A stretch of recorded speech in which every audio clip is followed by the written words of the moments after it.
Hello guys, it's Double D Gaming and I'm going to show you guys all my intel.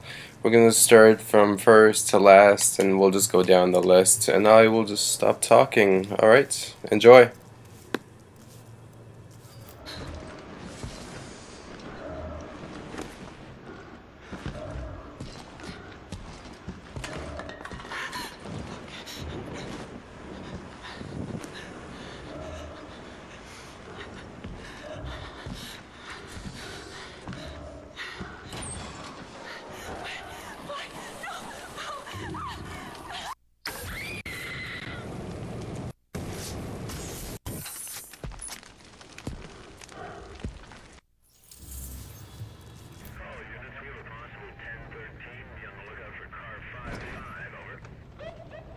Is that it? No, let me call it in. Dispatch, this is Car 2-4. We have visual on Unit 5-5. Looks abandoned, over. Copy that, over. Mother of Christ! Shit, they're behind us! Forget it, just go! Now, now! Dispatch, this is Car 2-4. We are over... Car 2-4, what's going on out there? Dispatch, this is Car 2-4. We gotta get back up.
Don't shoot!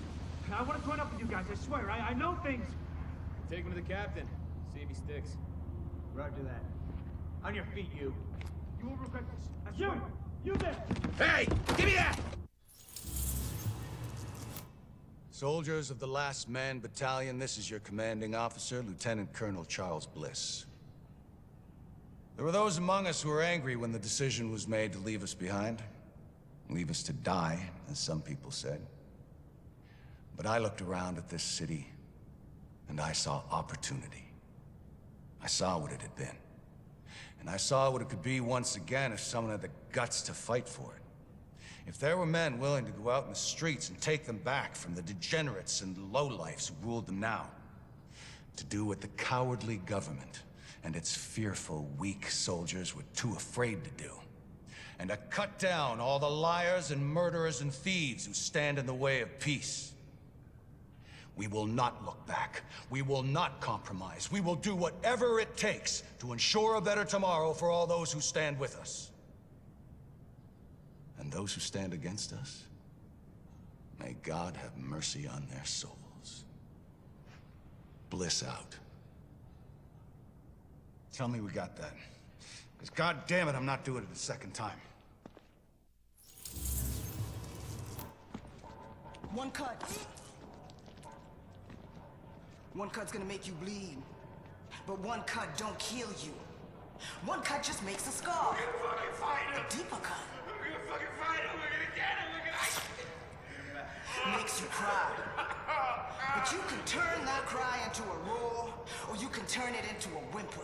That's your choice. I can't So take you it! can choose to be a victim, no matter where you at. I can't take Top of the it! penthouse, in a prison cell, or even free. Roaming your own streets again. Complain about the cold, the rats. Complain about who's in charge. Some people want to stay the victim. They want to cry. I'll give you what you want. You want to be the victim? Well, I'll make you one. I'll make you one. Me? I'm gonna take what's mine. They say this disease is a tragedy. They say it's the end of the world. Oh, yeah! This disease is our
can't believe the bullshit that went down in the dark zone at the end there. I know. We had it. Everything I told them was dead on. They made us pull out anyway. And we left our dead behind. Yeah, we're not supposed to do that. Hang on a second. Look, we don't leave people behind. We're here to make sure this city doesn't get left behind. But the people we're working with, they're just fine with leaving all of us behind if it's convenient. Look, I don't agree with every decision that's been made, but I am saying it's time to leave them behind. Their model doesn't work anymore. If we're smart, we cut it loose before it drags us down, before it kills us. You're talking treason. I'm talking common sense. Look around. There's nothing left to save. The JTF is trying to save a Manhattan that doesn't exist anymore. It is all about power now. Power and survival. They are done, but I am not. And you won't be either. Not if you work with me.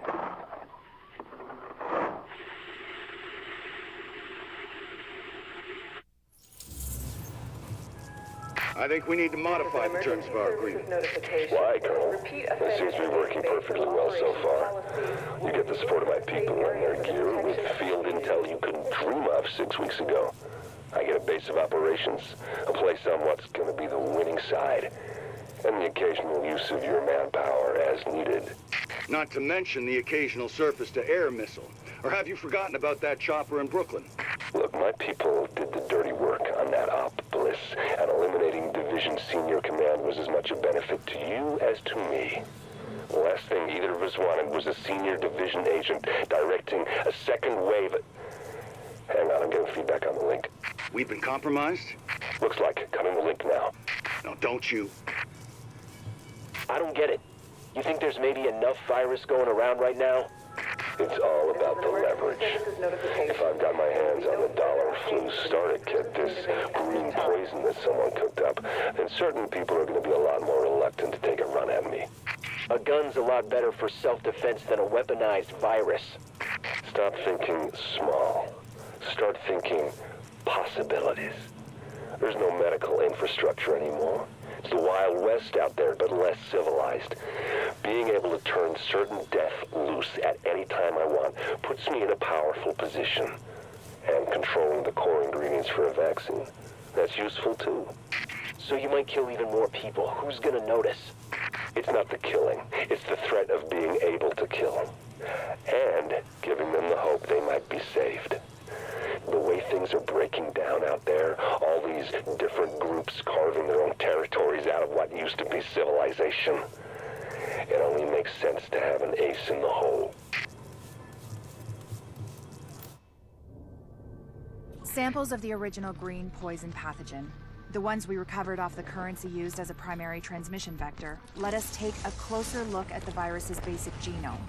What I found was clear evidence the bug had been manufactured. There's genetic material there from a half-dozen other pathogens, bolted onto smallpox to make a more efficient killing machine.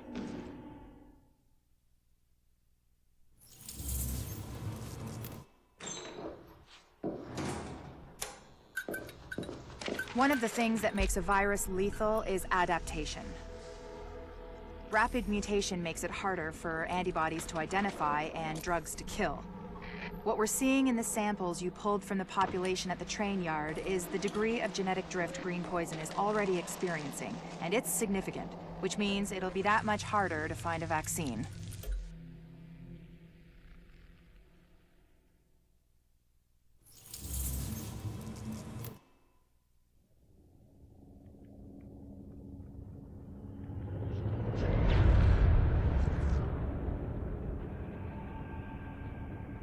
What you're looking at is the smallpox virus.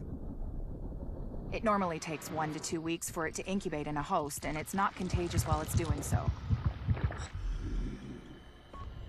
Looking at Amherst's notes, it's clear he wanted to change that, to make green poison infectious while it developed and to speed up that incubation process to make it spread faster. In English, it's more contagious and it reproduces faster. And that's bad.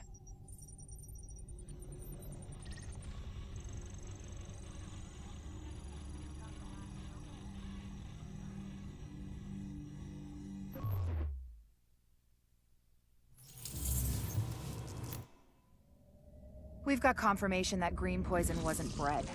It was coded. Specifically, he picked up on his buddy Chernenko's research about modifying virus genomes in a virtual space, kicked it up a few notches, and fed the result into an industrial protein replicator. What came out the other end was a working virus, one he could keep tweaking to achieve maximum effect. By which I mean, dead people. This is an emergency services notification. The Joint Task Force...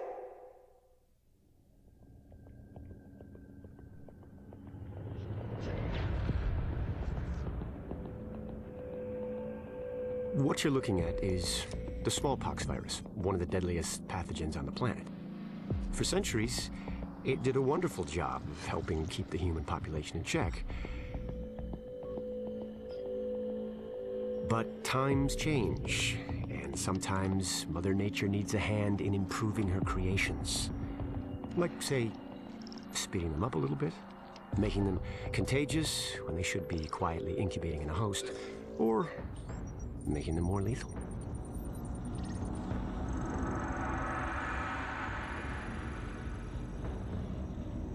I didn't come up with the approach on my own. My friend Vitaly is one of the pioneers in the field, and the idea has been around for years. Genome as data.